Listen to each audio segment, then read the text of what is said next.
Society of Indian radiographers Kerala ചാപ്റ്റേഴ്സിന്റെ സംസ്ഥാന സമ്മേളനം കൊല്ലം ശ്രീനാരായണ ഗുരു സാംസ്കാരിക സമുച്ചയത്തിൽ നടന്നു. NK പ്രേമചന്ദ്രൻ MP സമ്മേളനം ഉദ്ഘാടനം ചെയ്തു. സൊസൈറ്റി ഓഫ് ഇന്ത്യൻ റേഡിയോഗ്രാഫേഴ്സ് സംസ്ഥാന പ്രസിഡന്റ് രഞ്ജിത്ത് കുമാർ സമ്മേളനത്തിൽ അധ്യക്ഷത വഹിച്ചു. ആധുനിക വൈദ്യശാസ്ത്ര രംഗത്ത് റേഡിയോഗ്രാഫിക്കുള്ള പങ്ക് സമൂഹത്തെ ബോധ്യപ്പെടുത്തണമെന്നും അനുദിനം വളരുന്ന റേഡിയോഗ്രാഫി സാങ്കേതിക വിദ്യയിലെ മാറ്റങ്ങൾക്കൊത്ത് മുന്നേറാൻ പരിശ്രമം വേണമെന്ന് പ്രേമചന്ദ്രൻ പറഞ്ഞു. കാരണം വൈദ്യശാസ്ത്ര രംഗത്ത് സ്ഫോടനാത്മകമായ വികാസമാണ് സംഭവിച്ചുകൊണ്ടിരിക്കുന്നത്. Explosive development is taking place in the medical health field. ആ എക്സ്പ്ലോസീവ് ആയിട്ടുള്ള ഡെവലപ്മെന്റിൽ അല്ലെങ്കിൽ സ്ഫോടനാത്മകമായിട്ടുള്ള വികാസ കാലഘട്ടത്തിൽ അതിലേറ്റവും വലിയൊരു വികാസം അല്ലെങ്കിൽ അനുദിനം മാറ്റം സംഭവിച്ചുകൊണ്ടിരിക്കുന്ന ഒരു മേഖലയാണ് റേഡിയോഗ്രാഫി. 10 വർഷം മുമ്പുണ്ടായിരുന്ന സ്കാനിങ് പ്രോസസ് അല്ല, എക്സ്റേ പ്രോസസ് അല്ല സത്യത്തിൽ ഇപ്പോഴും.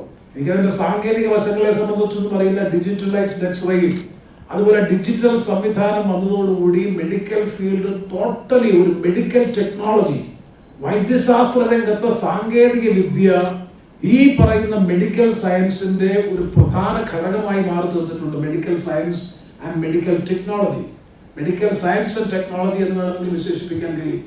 അപ്പോൾ ഒരു വർഷങ്ങൾക്ക് മുമ്പ് അല്ലെങ്കിൽ ദശാബ്ദങ്ങൾക്ക് അപ്പുറത്ത് MBBS എടുത്ത് പഠിക്കുന്ന ഒരു മെഡിക്കൽ വിദ്യാർത്ഥിയെ സംബന്ധിച്ചിടത്തോളം ഞാൻ നേരത്തെ പറഞ്ഞതുപോലെ നാഡീമെടുപ്പും അതുപോലെ മറ്റു പല കാര്യങ്ങളുടെയും പശ്ചാത്തലത്തിലാണ് രോഗനിർണയം നടത്തിക്കൊണ്ടിരുന്നതെങ്കിൽ ഇന്ന് they are totally depending on the radiography.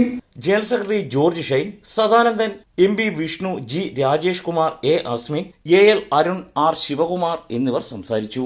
News bureau, Kollam.